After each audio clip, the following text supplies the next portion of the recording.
ಎಲ್ರಿಗೂ ನಮಸ್ಕಾರ. ಪ್ರೇಮಂದು TV Kannada YouTube ಚಾನಲ್ಗೆ ನಮ್ಮೆಲ್ಲರಿಗೂ ಕೂಡ ಸ್ವಾಗತ. ಸ್ನೇಹಿತರೆ, ಇವತ್ತಿನ ವಿಡಿಯೋದಲ್ಲಿ ಕನ್ನಡ ವ್ಯಾಕರಣಕ್ಕೆ ಸಂಬಂಧಪಟ್ಟ ಹಾಗೆ ಒಂದಷ್ಟು ಪ್ರಶ್ನೋತ್ತರಗಳನ್ನ ತಗೊಂಡು ಬಂದಿದ್ದೀನಿ. ಸೊ ಇದು ನಿಮಗೆ ಮುಂದೆ ಬರುವಂತಹ TET ಪರೀಕ್ಷೆ, HSTR, GPSTR, PSTR, PSI, SDA, FDA ಎಲ್ಲ ಪರೀಕ್ಷೆಗಳಿಗೂ ಕೂಡ ನಿಮಗೆ ಬಹಳನೇ ಅನುಕೂಲ ಆಗುತ್ತೆ. ಸೊ ಹಾಗಾಗಿ ಯಾರೆಲ್ಲ ಈ ವಿಡಿಯೋನ ನೋಡ್ತಾ ಇದ್ದೀರಾ, ಎಲ್ಲೂ ಕೂಡ ಸ್ಕಿಪ್ ಮಾಡದೆ ಪೂರ್ತಿ ವಿಡಿಯೋನ ನೋಡಿ ಅಂತ ಹೇಳ್ತಾ, ಸೊ ಬನ್ನಿ ಜಾಸ್ತಿ ತಡ ಮಾಡೋದು ಬೇಡ, ಆದಷ್ಟು ಬೇಗ ಇವತ್ತಿನ ವಿಡಿಯೋದ ಮೊದಲನೇ ಪ್ರಶ್ನೆ ಏನಿದೆ ಅಂತ ನೋಡ್ಕೊಂಬರೋಣ. ಸ್ನೇಹಿತರೆ, ಮೊದಲನೇ ಪ್ರಶ್ನೆ ನೋಡಿ, ಈ ರೀತಿ ಇದೆ.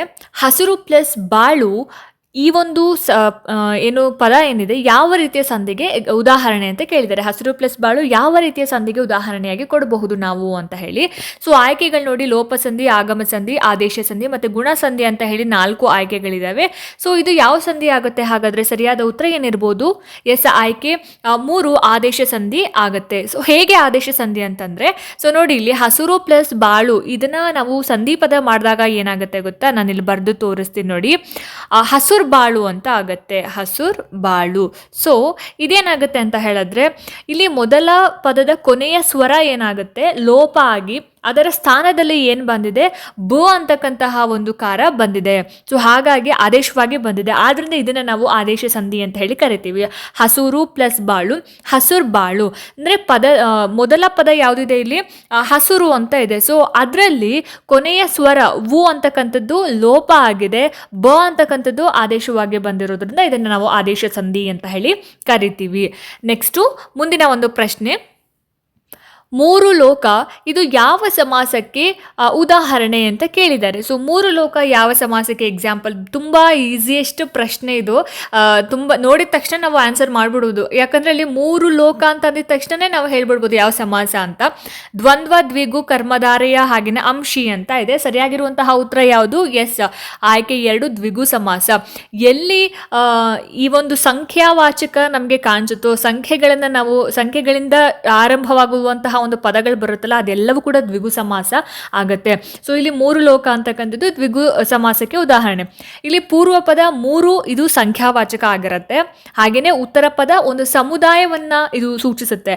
ಹಾಗಾಗಿ ಸಂಖ್ಯಾವಾಚಕ ಪೂರ್ವ ಪದ ಇರುವಂತಹ ಯಾವುದೇ ಒಂದು ಸಮಾಸ ಅದನ್ನ ನಾವು ದ್ವಿಗು ಸಮಾಸ ಅಂತ ಹೇಳಿ ಕರಿಬಹುದು. ಇನ್ನು ನೆಕ್ಸ್ಟ್ ಮುಂದಿನ ಒಂದು ಪ್ರಶ್ನೆ ನೋಡಿ. ಅವನು ತಟ್ಟನೆ ಎದ್ದನು ಈ ವಾಕ್ಯದಲ್ಲಿ ಇರುವ ಕ್ರಿಯಾ ವಿಶೇಷಣ ಪದ ಯಾವುದು ಅಂತ ಕೇಳಿದ್ದಾರೆ. ಸೊ ಏನು ಕ್ರಿಯಾ ವಿಶೇಷಣ ಪದ ಯಾವುದು? ಅವನು ತಟ್ಟನೆ ಎದ್ದನು ಈ ಒಂದು ಪದದಲ್ಲಿ ಇರುವಂತಹ ಕ್ರಿಯಾ ವಿಶೇಷಣ ಯಾವುದು ಅಂತ. ಸೊ ಆಯ್ಕೆಗಳು ನೋಡಿ ಈ ರೀತಿಯಾಗಿ ಕಾಣಿಸ್ತಾ ಇದೆ. ಸೊ ಸರಿಯಾಗಿರುವಂತಹ ಉತ್ತರ ಏನು ಹಾಗಾದ್ರೆ? ಎಸ್, ಆಯ್ಕೆ 2 ತಟ್ಟನೆ ಅನ್ನೋದನ್ನ ನಾವು ಕ್ರಿಯಾ ವಿಶೇಷಣ ಅಂತ ಹೇಳ್ಬೋದು.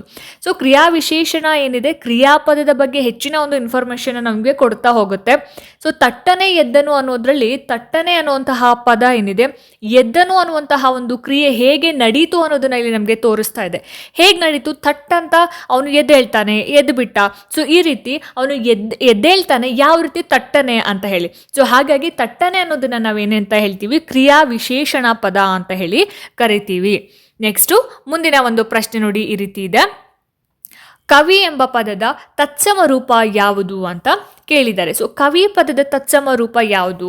ಕಾವ್ಯ, ಕೈ, ಕವಿ, ಕಾವಿ ಅಂತ ಇದೆ. ಸರಿಯಾಗಿರುವಂತಹ ಉತ್ತರ ಏನಿರ್ಬೋದು ಹಾಗಾದ್ರೆ? ಕವಿ ಪದದ ತತ್ಸಮ ರೂಪ ಆಪ್ಷನ್ 3 ಕವಿನೇ ಆಗಿರುತ್ತೆ. ಯಾಕೆ ಅಂತ ಹೇಳಿದ್ರೆ, ಕವಿ ಅನ್ನೋ ಪದ ಏನಿದೆ ಸಂಸ್ಕೃತದಿಂದ ಕನ್ನಡಕ್ಕೆ ಯಾವುದೇ ಬದಲಾವಣೆ ಇಲ್ಲದೆ ನೇರವಾಗಿ ಬಂದಿರೋದ್ರಿಂದ ಇದು ತತ್ಸಮ ಪದ ಆಗಿರುತ್ತೆ. ತತ್ಸಮ ಪದಗಳು ಮೂಲ ಸಂಸ್ಕೃತ ರೂಪದಲ್ಲೇ ಇರುತ್ತೆ. ಸೊ ಹಾಗಾಗಿ ಇಲ್ಲಿ ಕವಿ ಪದದ ತತ್ಸಮ ರೂಪ ಕವಿನೇ ಆಗಿರುವಂಥದ್ದು. ನೆಕ್ಸ್ಟ್ ಮುಂದಿನ ಒಂದು ಪ್ರಶ್ನೆ ನೋಡಿ, ಈ ರೀತಿ ಇದೆ. ಅವನು ದೊಡ್ಡ ಪುಸ್ತಕವನ್ನ ಓದಿದನು ಈ ವಾಕ್ಯದಲ್ಲಿ ಇರುವಂತಹ ವಿಶೇಷಣ ಪದ ಯಾವುದು ಅಂತ ಪ್ರಶ್ನೆ ಕೇಳಿದ್ದಾರೆ. ಸೊ ಅವನು ದೊಡ್ಡ ಪುಸ್ತಕವನ್ನ ಓದಿದ, ಯಾವುದು ಒಂದು ವಿಶೇಷಣ ಪದ ಯಾವುದು ಇದರಲ್ಲಿ? ಹಾಗಾದ್ರೆ ಆಯ್ಕೆ 1, 2, 3, 4. 4ನೇ ಆಯ್ಕೆ ನೋಡಿ, ಇಲ್ಲಿ ದೊಡ್ಡ ಅನ್ನೋದು ಇಲ್ಲಿ ವಿಶೇಷಣ ಪದ ಆಗತ್ತೆ.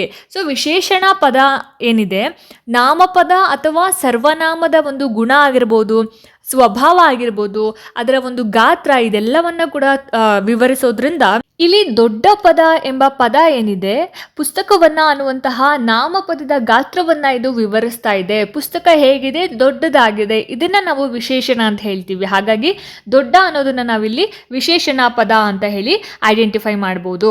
ನೆಕ್ಸ್ಟ್ ಮುಂದಿನ ಪ್ರಶ್ನೆ, ಮನೆ ಮನೆ ಯಾವ ರೀತಿಯ ಸಮಾಸಕ್ಕೆ ಉದಾಹರಣೆಯಾಗಿದೆ ಅಂತ ಕೇಳಿದ್ದಾರೆ. ಸೊ ಮನೆ ಮನೆ ಅನ್ನೋದು ಯಾವ ರೀತಿಯಂತಹ ಒಂದು ಸಮಾಸ? ಆಯ್ಕೆಗಳು ನೋಡಿ, ದ್ವಿಗು ಸಮಾಸ, ಅವ್ಯಯಿ ಭಾವ ಸಮಾಸ, ತತ್ಪುರುಷ ಸಮಾಸ, ದ್ವಂದ್ವ ಸಮಾಸ ಅಂತ ಇದೆ. ಸರಿಯಾಗಿರುವಂತಹ ಉತ್ತರ ಏನಿರ್ಬೋದು ಹಾಗಾದ್ರೆ? ಎಸ್, ಆಯ್ಕೆ 2 ಅವ್ಯಯಿ ಭವ ಸಮಾಸ. ಮನೆ ಮನೆ ಅನ್ನೋದನ್ನ ನಾವು ಅವ್ಯಯಿ ಭವ ಸಮಾಸಕ್ಕೆ ಉದಾಹರಣೆಗೆ ಕೊಡ್ಬೋದು. ಇಲ್ಲಿ ಪದಗಳ ಒಂದು ಪುನರಾವೃತ್ತಿ ಅಂದ್ರೆ ದ್ವಿರುಕ್ತಿ ಬಂದಿರೋದು. ಮನೆ ಮನೆ 2 ಸಲ ಅದೇನಾಗಿದೆ, ರಿಪೀಟ್ ಆಗಿರುತ್ತೆ. ಮತ್ತೆ ಇದು ಕ್ರಿಯಾ ವಿಶೇಷಣದಂತೆ ವರ್ತನೆ ಮಾಡುತ್ತೆ. ಇದೆ ಪ್ರತಿಯೊಂದು ಮನೆ ಅನ್ನುವಂತಹ ಒಂದು ಅರ್ಥವನ್ನ ಕೊಡುತ್ತೆ. ಮನೆ ಮನೆ, ಪ್ರತಿಯೊಂದು ಮನೆ ಅಂತಕ್ಕಂಥದ್ದು. ಸೊ ಹಾಗಾಗಿ ಅವ್ಯಯಿ ಭಾವ ಸಮಾಸದಲ್ಲಿ ಪೂರ್ವ ಪದವು ಅವ್ಯಯವಾಗಿರುತ್ತೆ, ಅವ್ಯಯವಾಗಿದ್ದು ಪ್ರಧಾನವಾಗಿರುತ್ತೆ.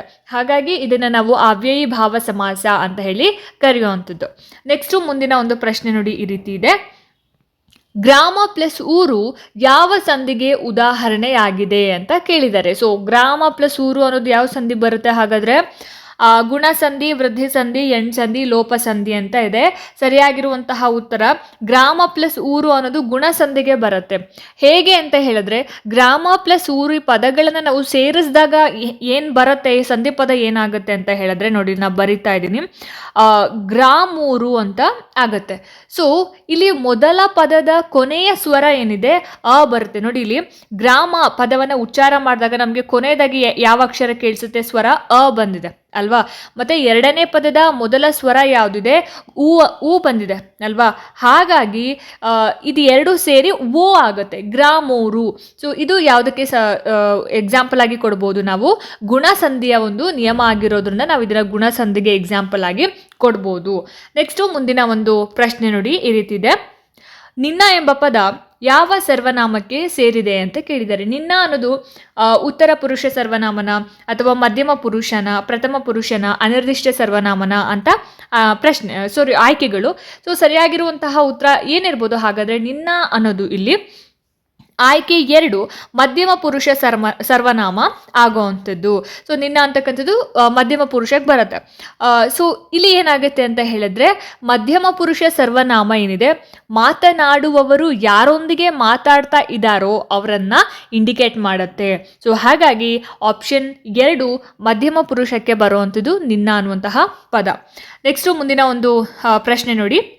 ನಾನೆಂದು ನಿನಗೆ ಮೋಸ ಮಾಡೆನು ಈ ವಾಕ್ಯದಲ್ಲಿ ಇರುವ ವ್ಯಾಕರಣಾಂಶ ಯಾವುದು ಅಂತ ಕೇಳಿದ್ದಾರೆ. ಯಾವ ರೀತಿಯಂತಹ ಒಂದು ವ್ಯಾಕರಣಾಂಶ ಇದೆ ನಾನೆಂದು ನಿನಗೆ ಮೋಸ ಮಾಡೆನು ಅನ್ನುವಂತಹ ಪದದಲ್ಲಿ? ಸೊ ಆಯ್ಕೆ 1, 2, 3, 4 ಸರಿಯಾಗಿರುವಂತಹ ಉತ್ತರ ಏನಿರ್ಬೋದು ಹಾಗಾದ್ರೆ? ಆಯ್ಕೆ 3 ನಿಷೇಧಾರ್ಥಕ ಕ್ರಿಯಾಪದ ಅಂತ. ಸೊ ಇಲ್ಲಿ ನಾನೆಂದು ನಿನಗೆ ಮೋಸ ಮಾಡೆನು, ಈ ವಾಕ್ಯದಲ್ಲಿ ಮಾಡೆನು ಅಂತ ಪದ ಇದೆಲ್ಲ ನೋಡಿ, ಮಾಡೆನು. ಸೊ ಈ ಒಂದು ಪದ ಕ್ರಿಯೆ ನಡೆಯೋದಿಲ್ಲ ಅಥವಾ ನಿಷಿದ್ಧವಾಗಿದೆ, ಮಾಡೋದಿಲ್ಲ, ಆಗೋದಿಲ್ಲ ಅನ್ನೋದನ್ನ ಇದೇನು ಮಾಡ್ತದೆ, ಇಂಡಿಕೇಟ್ ಮಾಡ್ತಿದೆ. ಹಾಗಾಗಿ ಇದು ನಿಷೇಧಾರ್ಥಕ ಕ್ರಿಯಾಪದಕ್ಕೆ ನಾವು ಎಕ್ಸಾಂಪಲ್ ಆಗಿ ಕೊಡ್ಬೋದು. ಸೊ ಆಪ್ಷನ್ 3 ಸರಿಯಾದ ಆನ್ಸರ್ ಆಗಿರುತ್ತೆ. ನೆಕ್ಸ್ಟ್ ಕ್ವೆಶ್ಚನ್ ನೋಡಿ, ಇಲ್ಲಿ ಅವನು ಹಾಡಿದ್ದನು ಇದು ಯಾವ ಕಾಲವನ್ನ ಸೂಚಿಸುತ್ತದೆ? ಅವನು ಹಾಡಿದ್ದನು ಅನ್ನೋದು ಇದು ಯಾವ ಕಾಲ ಅಂದ್ರೆ ಭೂತಕಾಲನ, ಭವಿಷ್ಯತ್ ಕಾಲನ, ವರ್ತಮಾನ ಕಾಲನ ಅಥವಾ ಯಾವುದೇ ಕಾಲ ಇಲ್ವಾ ಅನ್ನೋದನ್ನ ನಾವು ಹೇಳಬೇಕಾಗತ್ತೆ. ಸೊ ಸರಿಯಾಗಿರುವಂತಹ ಉತ್ತರ ಏನಿರ್ಬೋದು ಹಾಗಾದ್ರೆ? ಆಯ್ಕೆ 3 ಭೂತಕಾಲ. ಅವನು ಹಾಡಿದ್ದ, ಅದು ಆಲ್ರೆಡಿ ಅದು ಆಗೋಗ್ಬಿಟ್ಟಿದೆ, ಆ ಘಟನೆ ಘಟಿಸ್ಬಿಟ್ಟಿದೆ. ಸೊ ಅದನ್ನ ನಾವೇನಂತ ಹೇಳಿ ಕರಿತೀವಿ? ಭೂತಕಾಲ ಅಂತ ಹೇಳಿ ಕರಿತೀವಿ. ಅಂದ್ರೆ ಅವನು ಹಾಡಿದ್ದನು ಅನ್ನುವಂತಹ ವಾಕ್ಯದಲ್ಲಿ ಕ್ರಿಯೆ ಏನಿದೆ ಹಿಂದೆನೆ ಮುಗ್ದಿದೆ ಅನ್ನೋದನ್ನ ಹಾಡಿದ್ದನು ಅನ್ನೋ ಪದ ಏನ್ ಮಾಡ್ತಾ ಇದೆ, ಇಂಡಿಕೇಟ್ ಮಾಡ್ತಿರೋದ್ರಿಂದ ಭೂತಕಾಲವನ್ನ ಇದು ಸೂಚಿಸುತ್ತೆ. ಸೊ ಹಾಗಾಗಿ ಈ ಪ್ರಶ್ನೆಗೆ ಸರಿಯಾದ ಉತ್ತರ ಭೂತಕಾಲ ಆಗಿರುತ್ತೆ. ಮುಂದಿನ ಪ್ರಶ್ನೆ ಈ ರೀತಿ ಇದೆ. ಪೂರ್ವೋತ್ತರ ಪದ ಯಾವ ಸಂಧಿ ನಿಯಮಕ್ಕೆ ಉದಾಹರಣೆಯಾಗಿದೆ ಅಂತ ಕೇಳಿದ್ದಾರೆ. ಸೊ ಪೂರ್ವೋತ್ತರ ಯಾವ ಸಂಧಿ ಹಾಗಾದ್ರೆ ಬರುತ್ತೆ? ಇದು ಆಯ್ಕೆ ನೋಡಿ, ಇಲ್ಲಿ ವೃದ್ಧಿ ಸಂಧಿ, ಸವರ್ಣ ದೀರ್ಘ ಸಂಧಿ, ಗುಣ ಸಂಧಿ, ಎಣ್ ಸಂಧಿ ಅಂತ ಇದೆ. ಸರಿಯಾಗಿರುವಂತಹ ಉತ್ತರ ಏನಿರ್ಬೋದು ಹಾಗಾದ್ರೆ? ಆಯ್ಕೆ 3 ಗುಣ ಸಂಧಿ ಅನ್ನೋದು ಸರಿಯಾದ ಆನ್ಸರ್ ಆಗುತ್ತೆ. ಸೊ ಇಲ್ಲಿ ಪೂರ್ವೋತ್ತರ ಪದ ಏನಿದೆ ಅಲ್ಲ, ಸೊ ಈ ಪದವನ್ನು ನಾವು ಬಿಡಿಸಿದಾಗ ನಮಗೆ ಯಾವ ರೀತಿಯಾಗಿ ಸಿಗುತ್ತೆ ನೋಡಿ, ಇಲ್ಲಿ ನಾನು ಇಲ್ಲಿ ಬರಿತಾ ಇದ್ದೀನಿ, ಪೂರ್ವ ಪ್ಲಸ್ ಉತ್ತರ. ಪೂರ್ವ ಪ್ಲಸ್ ಉತ್ತರ ಈಕ್ವಲ್ಸ್ ಪೂರ್ವೋತ್ತರ.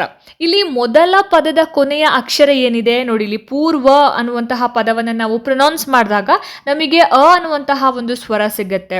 ಆ್ಯಂಡ್ ಎರಡನೇ ಪದದ ಮೊದಲನೇ ಅಕ್ಷರ ಏನಿದೆ, ಇಲ್ಲಿ ಊ ಇದೆ. ಸೊ ಮೊದಲನೇ ಅಕ್ಷರ ಅ ಮತ್ತೆ ಉ ಸೇರಿ ಏನಾಗುತ್ತೆ, ಓ ಅನ್ನುವಂತಹ ಪದ ಬಂದಿರೋದ್ರಿಂದ ಇದನ್ನ ನಾವು ಗುಣಸಂಧಿ ಅಂತ ಹೇಳಿ ಕರಿತೀವಿ. ಪೂರ್ವೋತ್ತರ ನೋಡಿ, ಇಲ್ಲಿ ಪೂರ್ವೋತ್ತರ ಓ ಬಂದಿದೆ ಅಲ್ವಾ, ಸೊ ಹಾಗಾಗಿ ಇದನ್ನ ನಾವು ಗುಣಸಂಧಿ ಅಂತ ಹೇಳಿ ಕರಿಬೋದು. ನೆಕ್ಸ್ಟ್ ಮುಂದಿನ ಒಂದು ಪ್ರಶ್ನೆ ನೋಡಿ, ಇಲ್ಲಿ ಕೈ ಎಂಬ ಪದದ ತದ್ಭವ ರೂಪ ಏನು ಅಂತ ಕೇಳಿದ್ದಾರೆ. ಸೊ ಕೈ ಅಂತಕ್ಕಂತಹ ಒಂದು ಪದದ ತದ್ಭವ ರೂಪ ಏನಿರ್ಬೋದು? ಆಯ್ಕೆ 1, 2, 3, 4. ಸೊ 4 ಆಯ್ಕೆಗಳಲ್ಲಿ ಸರಿಯಾಗಿರುವಂತಹ ಉತ್ತರ ಆಯ್ಕೆ 1 ಕರ ಅನ್ನೋದು ಸರಿಯಾದ ಆನ್ಸರ್ ಆಗಿರುತ್ತೆ. ಸೊ ಕರ ಅಂತಕ್ಕಂಥದ್ದು ಕೈ ಪದದ ತದ್ಭವ ರೂಪ. ಸೊ ಇಲ್ಲಿ ಏನು ಕರ ಅಂತಂದ್ರೆ ಸಂಸ್ಕೃತದಲ್ಲಿ ಕೈ, ಇದು ಸಂಸ್ಕೃತ ಪದ ಆಗಿರೋದ್ರಿಂದ ನಮ್ಗೆ ಗೊತ್ತಿರೋ ಹಾಗೆ ತದ್ಭವ ಅಂತ ಹೇಳಿದ್ರೆ ಸಂಸ್ಕೃತದಿಂದ ಕನ್ನಡಕ್ಕೆ ಬಂದಿರುವಂತಹ ಪದಗಳಲ್ವ, ಹಾಗಾಗಿ ಕೈ ಅಂದ್ರೆ ಕರ ಅಂತ ಹೇಳ್ತೀವಿ, ಅಂದ್ರೆ ತದ್ಭವ ಪದ. ನೆಕ್ಸ್ಟ್ ಮುಂದಿನ ಒಂದು ಪ್ರಶ್ನೆ ನೋಡಿ, ಇಲ್ಲಿ ಅವನು ಬಟ್ಟೆಗಳನ್ನು ಅಂಗಡಿಯಿಂದ ತಂದನು, ಈ ವಾಕ್ಯದಲ್ಲಿ ಇರುವ ಅಪಾದಾನಕಾರಕ ಯಾವುದು ಅಂತ ಕೇಳಿದ್ದಾರೆ. ಸೊ ಅವನು ಬಟ್ಟೆಗಳನ್ನು ಅಂಗಡಿಯಿಂದ ತಂದನು, ಇದರಲ್ಲಿ ಯಾವ ಅಪಾದಾನಕಾರಕ ಪದ ಇದೆ ಅಂತ ಹೇಳಿದ್ರೆ ನೋಡಿ, ಇಲ್ಲಿ ಆಯ್ಕೆ 1, 2, 3, 4 ಸರಿಯಾಗಿರುವಂತಹ ಉತ್ತರ ಏನಿರ್ಬೋದು? ಹಾಗಾದ್ರೆ ಎಸ್, ಆಯ್ಕೆ 3 ಅಂಗಡಿಯಿಂದ ಅನ್ನೋದು ಅಪಾದಾನಕಾರಕ ಪದ ಆಗಿರುತ್ತೆ. ಸೊ ವಾಕ್ಯದಲ್ಲಿ ಒಂದು ವಸ್ತು ಅಥವಾ ಕ್ರಿಯೆ ಎಲ್ಲಿಂದ ಬೇರ್ಪಡತ್ತೆ ಅನ್ನೋದನ್ನ ಅಪಾದಾನಕಾರಕ ತಿಳಿಸುವಂಥದ್ದು. ಸೊ ತಂದನು ಎಂಬ ಕ್ರಿಯೆಗೆ ಅಂಗಡಿಯಿಂದ ಎಂಬುದು ಬೇರ್ಪಟ್ಟಂತಹ ಸ್ಥಳವನ್ನ ಇದು ಸೂಚಿಸುತ್ತೆ, ಹಾಗಾಗಿ ಅಂಗಡಿಯಿಂದ ಅಪಾದಾನಕಾರಕ ಪದ ಆಗಿರುವಂಥದ್ದು. ಸೊ ಆಪ್ಷನ್ 3 ಸರಿಯಾದ ಉತ್ತರ ಆಗಿರುತ್ತೆ. ನೆಕ್ಸ್ಟ್ ಮುಂದಿನ ಒಂದು ಪ್ರಶ್ನೆ ನೋಡಿ, ಅವನು ಹೂವನ್ನು ನೋಡಿದನು, ಇದು ಯಾವ ಲಿಂಗಕ್ಕೆ ಉದಾಹರಣೆ ಅಂತ ಕೇಳಿದ್ದಾರೆ. ಸೊ ಅವನು ಹೂವನ್ನು ನೋಡಿದ ಯಾವ ಲಿಂಗಕ್ಕೆ ಇದು ಉದಾಹರಣೆ ಬರುತ್ತೆ? ಆಯ್ಕೆ 1, 2, 3, 4 ಸರಿಯಾಗಿರುವಂತಹ ಉತ್ತರ ಆಯ್ಕೆ 3 ನಪುಂಸಕ ಲಿಂಗ. ಹೂವು ಅನ್ನೋದು ನಪುಂಸಕ ಲಿಂಗಕ್ಕೆ ಉದಾಹರಣೆ ಆಗುತ್ತೆ. ಸೊ ಕನ್ನಡದಲ್ಲಿ ನಾವೇನು ಮಾಡ್ತೀವಿ, ಜೀವರಹಿತ ವಸ್ತುಗಳು ಅಂದರೆ ಜೀವ ಇಲ್ಲದೇ ಇರುವಂತಹ ವಸ್ತುಗಳು ಹಾಗೆಯೇ ಪ್ರಾಣಿಗಳನ್ನು ಸಾಮಾನ್ಯವಾಗಿ ನಾವೆಂತ ಹೇಳಿ ಕರಿತೀವಿ, ನಪುಂಸಕ ಲಿಂಗ ಅಂತ ಹೇಳಿ ಪರಿಗಣನೆ ಮಾಡೋದ್ರಿಂದ ಇಲ್ಲಿ ಹೂವು ಅಂತ ಬಂದಿದೆ. ಸೊ ಹಾಗಾಗಿ ಇದನ್ನ ನಾವು ಏನಂತ ಹೇಳಿ ಕರಿತೀವಿ, ನಪುಂಸಕ ಲಿಂಗ ಅಂತ ಹೇಳಿ ಕರಿತೀವಿ. ಮುಂದಿನ ಒಂದು ಪ್ರಶ್ನೆ ನೋಡಿ, ಇಲ್ಲಿ ಈ ರೀತಿ ಇದೆ, 100 + ಬಾಗು ಯಾವ ಸಂಧಿಗೆ ಉದಾಹರಣೆ ಅಂತ ಕೇಳಿದ್ದಾರೆ. ಸೊ 100 + ಬಾಗು ಯಾವ ಸಂಧಿ ಆಗುತ್ತೆ? ಇದು ಆಯ್ಕೆಗಳನ್ನ ನೋಡಿ, ಇಲ್ಲಿ ಲೋಪಸಂಧಿ, ಆಗಮ ಸಂಧಿ, ಆದೇಶ ಸಂಧಿ ಹಾಗೇನೆ ಗುಣಸಂಧಿ ಅಂತ ಇದೆ. ಸರಿಯಾಗಿರುವಂತಹ ಉತ್ತರ ಏನು? ಆಪ್ಷನ್ 3 ಆದೇಶ ಸಂಧಿ. ಹೇಗೆ ಆದೇಶ ಸಂಧಿ ಆಗುತ್ತೆ? ಇಲ್ಲಿ 100 + ಬಾಗು ಅಂತ ಇದೆ ಅಲ್ಲ, ಸೊ ಈ ಒಂದು ವರ್ಡ್ ಇದನ್ನ ನಾವು ಸಂಧಿಪದ ಮಾಡುವಾಗ ಹೇಗೆ ಬರಿತೀವಿ ನೋಡಿ, ಇಲ್ಲಿ ನಾನು ಇಲ್ಲಿ ಬರಿತಾ ಇದ್ದೀನಿ, 100 ಬಾಗು ಅಂತ ಆಗುತ್ತಲ್ವಾ, ಸಂಧಿಪದ ಆಗುವಾಗ 100 ಬಾಗು ಅಂತ ಆಗುತ್ತೆ. ಇಲ್ಲಿ ಪೂರ್ವ ಪದದ ಅಂತ್ಯದಲ್ಲಿ ಇರುವಂತಹ ಊಕಾರ ಏನಿದೆ ಲೋಪ ಆಗಿ ಋಕಾರ ಆದೇಶವಾಗಿ ಬಂದಿರೋದ್ರಿಂದ ಇದನ್ನ ನಾವು ಆದೇಶ ಸಂಧಿ ಅಂತ ಹೇಳ್ತೀವಿ. ಸೊ ನೋಡಿದ್ರಲ್ಲ ಸ್ನೇಹಿತರೆ, ಇದಾಗಿತ್ತು ಇವತ್ತಿನ ಕನ್ನಡ ವ್ಯಾಕರಣಕ್ಕೆ ಸಂಬಂಧಪಟ್ಟ ಹಾಗೆ ಒಂದಷ್ಟು ಪ್ರಶ್ನೋತ್ತರಗಳು. ಸೊ ಈ ವಿಡಿಯೋ ನಿಮಗೆ ಇಷ್ಟ ಆಗಿದೆ, ಅನುಕೂಲ ಆಗಿದೆ ಅಂತ ಭಾವಿಸ್ತೀನಿ. ಇಷ್ಟ ಆಯಿತು ಅಂತಂದರೆ ದಯವಿಟ್ಟು ಲೈಕ್ ಮಾಡಿ, ಶೇರ್ ಮಾಡಿ, ಹಾಗೆ ನಿಮ್ಮ ಅನಿಸಿಕೆ ಅಭಿಪ್ರಾಯಗಳೇನೇ ಇದ್ರೂ ಕೂಡ ನನಗೆ ಕಾಮೆಂಟ್ ಸೆಕ್ಷನಲ್ಲಿ ತಿಳಿಸಿ ಅಂತ ಹೇಳ್ತಾ, ಇದೇ ರೀತಿ ಹೆಚ್ಚಿನ ವೀಡಿಯೋಸ್ಗಳಿಗೋಸ್ಕರ ನಿರಂತರವಾಗಿ ನನ್ನ ಚಾನಲನ್ನು ನೋಡ್ತಾ ಇರಿ. ಮುಂದಿನ ವೀಡಿಯೋಸ್ಗಳಲ್ಲಿ ನಾನು ನಿಮಗೆ ಸಿಗ್ತೀನಿ. ಅಲ್ಲಿ ತನಕ ಎಲ್ರಿಗೂ ನಮಸ್ಕಾರ.